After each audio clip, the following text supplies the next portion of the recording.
L'assureur spécialisé britannique Hiscox propose un nouveau produit pour assurer en un seul contrat tous les objets qui peuvent appartenir à une collection. On en parle tout de suite avec Julie Hugues. Bonjour, merci beaucoup d'être avec nous.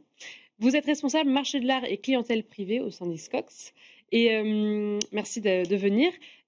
Hiscox, alors en plus cette année fête ses 30 ans. Tout à fait. Est-ce que vous pouvez nous dire comment est-ce que vous décriveriez l'évolution de la manière de collectionner depuis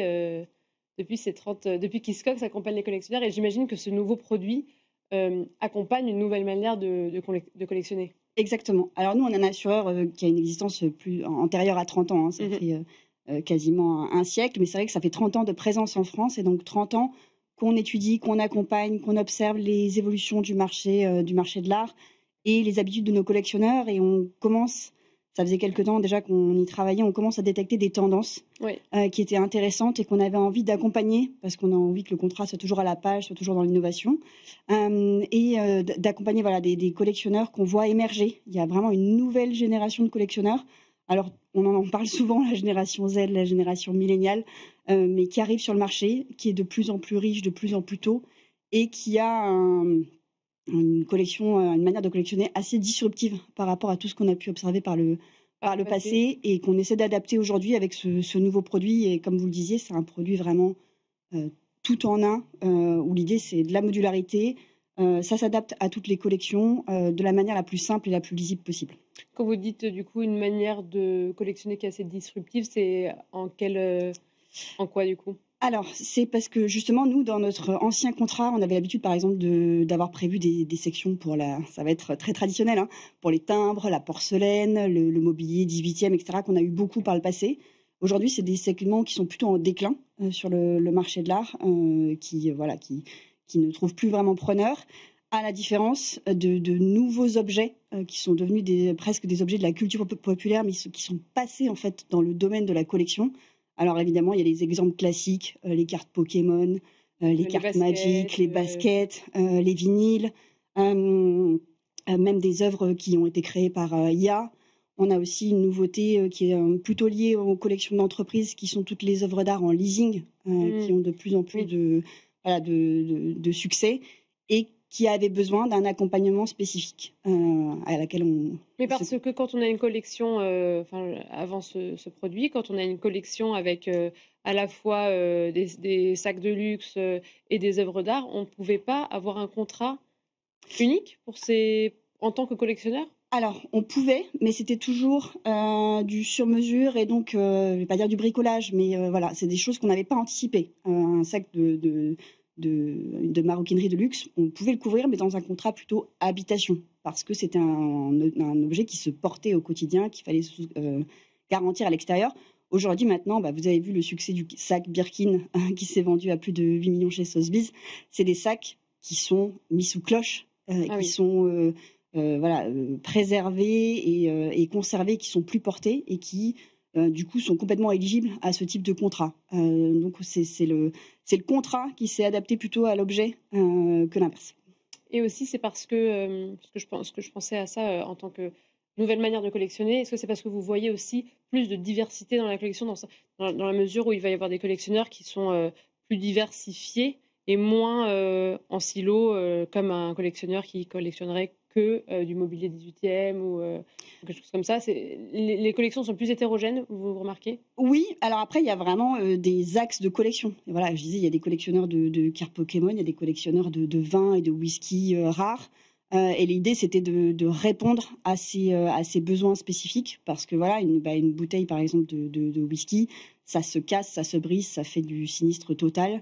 Il faut prendre en compte. Il y a aussi un sujet de conservation de la bouteille qu'il faut pouvoir suivre et avoir les bonnes clauses, les bonnes garanties. Donc en fait, c'est vraiment cette idée de prendre le pouls du marché et de s'adapter. Il y a aussi eu des choses qu'on a décidé de ne pas suivre. Typiquement, vous avez vu peut-être un peu la bulle sur les NFT au moment du Covid. Oui. Qu'on a observé de manière assez précise pour voir comment ça allait évoluer. Et on avait pris la décision typiquement d'être très clair et de dire ça, on ne peut pas le couvrir. C'est pas un dommage matériel, c'est pas un objet physique. ça va au-delà ou alors il faut aller vers des gens qui sont vers un risque cyber, ouais, etc. Donc voilà, on s'est dit, nous, on sait faire du dommage matériel, du dommage physique à des œuvres physiques. Le NFT, c'est un objet qui est intangible.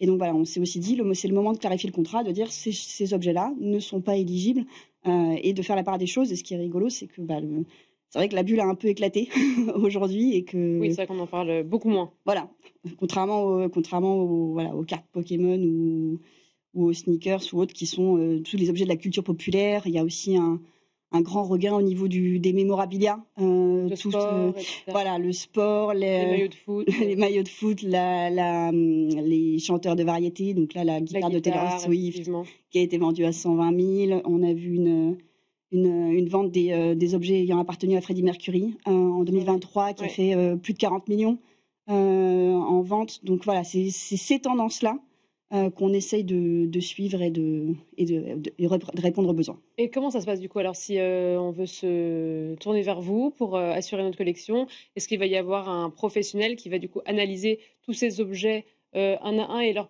spécificités? Parce que c'est vrai qu'on ne peut pas tous les mêmes mettre dans le même un tableau. C'est vrai que ce soit un tableau contemporain ou un tableau ancien, peut-être que pour le coup, au niveau d'assurance, ça peut être pareil, alors que là, il faut analyser la matière, l'exposition, etc. C'est ça. Alors nous, on se repose vraiment sur un réseau d'experts. On a des experts en interne, on a aussi des experts qui sont spécialisés dans leur domaine. Donc typiquement, en plus, maintenant, chaque maison de vente va avoir ses experts en culture populaire, etc. Ça reste quand même le même principe d'assurance, c'est-à-dire qu'il faut un justificatif, donc une facture ou une expertise de ces objets-là pour pouvoir les assurer correctement à leur valeur. Le principe du contrat ne change pas, mais la matière, on va dire, évolue. Et l'étendue de la couverture proposée, c'est pour répondre à quel risque? Alors, par contre, ça, c'est vraiment des basiques qu'on n'a pas voulu changer parce que ça marche très bien et parce que c'est le cœur de notre métier. Ça reste toujours de la garantie en tout risque, sauf. Donc, c'est-à-dire que c'est un contrat très simple où tout ce qui n'est pas exclu est couvert, ce qui a le mérite d'être extrêmement concis à la lecture du contrat. Concrètement, ça vient surtout couvrir, et c'est intéressant quand on est sur des objets un peu fragiles, qui se déchirent, qui se cassent, c'est le dommage accidentel qui est couvert par défaut dans notre contrat, qui représente 3/4 des sinistres et qui est exclu dans tous les contrats d'habitation standards. Donc ça, c'est un vrai plus. Dans les tendances qu'on a observées aussi, on est très vigilant, on essaie de faire beaucoup de prévention là-dessus. C'est aussi le risque de vol qui est en totale augmentation. Alors, est-ce que c'est lié au contexte actuel, de crise actuelle? On ne le sait pas. Le cours de l'or n'a jamais été aussi haut, mais si vous avez un petit peu regardé l'actualité ces derniers temps, notamment dans les musées, il y a des vols à Limoges, à Cognac-Jay, à Paray-le-Monial. On a eu des vols d'objets précieux, donc de métaux précieux. De notre côté, nous, à notre niveau, on observe une tendance assez forte sur les bijoux et les montres. Beaucoup de vols à l'arraché, des clients qui sont séquestrés chez eux jusqu'à ce qu'ils ouvrent le coffre-fort. Donc voilà, c'était des choses qu'on voyait moins souvent, qui étaient exceptionnelles et qui là... la tendance actuelle avec le cours de l'or et ça oui, je crains que ça... Alors d'habitude, en plus, on fait pas beaucoup de prévention sur le vol parce que les objets d'art ont toujours été épargnés. Mais là, on se retrouve cette année avec quand même des vols de tableaux qu'on n'avait pas vus jusqu'alors et qui sont une raison de plus pour nous pour s'assurer parce que ça devient extrêmement concret. Et là, on ne parle plus de dommages partiels, un tableau qui tombe ou autre. On parle de disparition totale de l'objet avec des conséquences financières qui seront importantes. Vous parliez de leasing tout à l'heure.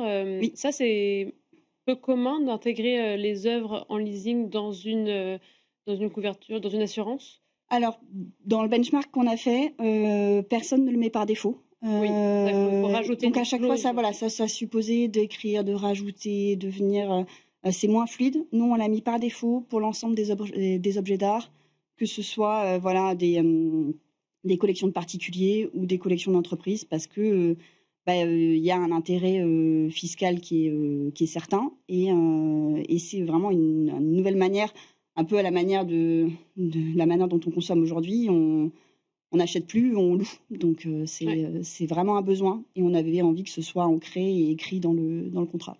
Est-ce qu'on peut donner un exemple concret? Je ne sais pas si vous avez déjà accompagné un jeune collectionneur dans ce nouveau produit. Est-ce que vous pouvez nous dire un cas un petit peu concret qui pourrait être récurrent ou fréquent? Comment est-ce que lui se tourne vers vous? Combien ça pourrait lui coûter exactement et par quelle étape il doit passer? Oui, alors on a lancé officiellement le 1er octobre et on a déjà des contrats qui sont live depuis cette date.